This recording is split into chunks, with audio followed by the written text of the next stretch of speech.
चलिए, समांतर श्रेणी का प्रश्नावली 5.2 को क्वेश्चन 19वां है। करा कि सुब्बा राव ने 1995 में 5,000 रुपए से मासिक वेतन पद पर कार्य आरंभ किया और प्रत्येक वर्ष 200 रुपए की वेतन की वृद्धि प्राप्त की। करा किस वर्ष में उसका वेतन 7,000 रुपए हो गया, है ना। मतलब इसका नंबर साफ ईयर पूछ रहा है, तो क्या होगा, मानते हैं क्या है कि इसका n वर्ष बाद, क्या n वर्ष में ये 7,000 रुपए इसका वेतन हो गया। कितना? 7,000 रुपए हो गया। अगर ये 7,000 n वर्ष में हो गया तो और क्या दे रखा है, ये जब स्टार्टिंग किया था तो उसको लोग क्या बोलते थे, प्रथम पद बोलते हैं ना। तो ये मेरे को a इक्वल टू गिवन है 5,000 रुपये। और जो प्रत्येक यानी एक निश्चित टर्म में इंक्रीज करता है, एक टर्म में जुड़ता है, उसको लोग क्या बोलते हैं, सार्वंतर बोलते थे। और सार्वंतर मेरे को क्या दे रखा है, यहाँ पर कितना पड़ रहा था हर साल 200 रुपये। तो सार्वंतर कितना दे रखा है, 200 रुपये। अब हमें क्या क्या करना है, ये nth टर्म दे रखा, लास्ट में जितना जाके बना, मान लेते n वर्ष में हुआ, तो ये दे रखा है आपका 7,000 रुपये।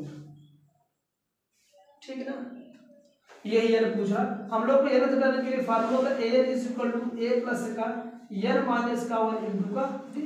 किस वर्ष में, यानी n की वैल्यू फाइंड करना है, यानी n की वैल्यू मुझे फाइंड करना है किस वर्ष में इसका वेतन 7,000 होगा।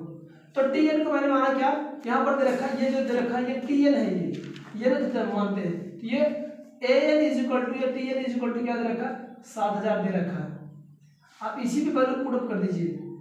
an इज इक्वल टू दिया 7,000, a की वैल्यू कितने से स्टार्टिंग किया था, जो प्रारंभिक हो तो प्रारंभ इतना से स्टार्ट किया था, n माइनस का 1, हर साल कितना बढ़ रहा था, 200 रुपये। बस इसी कैलकुलेट कर लीजिए। 7,000 ये हो गया इज इक्वल टू 5,000 प्लस का 200 एंड फिर माइनस का 200। इसको सब्ट्रैक्ट कर लो, 7,000 इज इक्वल टू, इसको इसमें से माइनस करोगे तो ये जो 2 जीरो ऐसे रहेगा, ये 10 में से 2 गए 8, ये हो जाएगा 4। इसके बाद ये प्लस का 200 एन। तो ये इस वाले इधर माइनस करेंगे, 7,000 माइनस का 4,800 इज इक्वल टू 200 एन आएगा। ठीक है ना। जैसे इसमें से घटाएंगे ये 2 जीरो एज इट उतरेगा, 8 ये 10 में से 8 गए, ये 2 हो जाएगा, ये बचेगा 6, 6 में से 4 गया आपका 2 आ जाएगा, बराबर क्या आ जाएगा आपका, ये 200 का ये।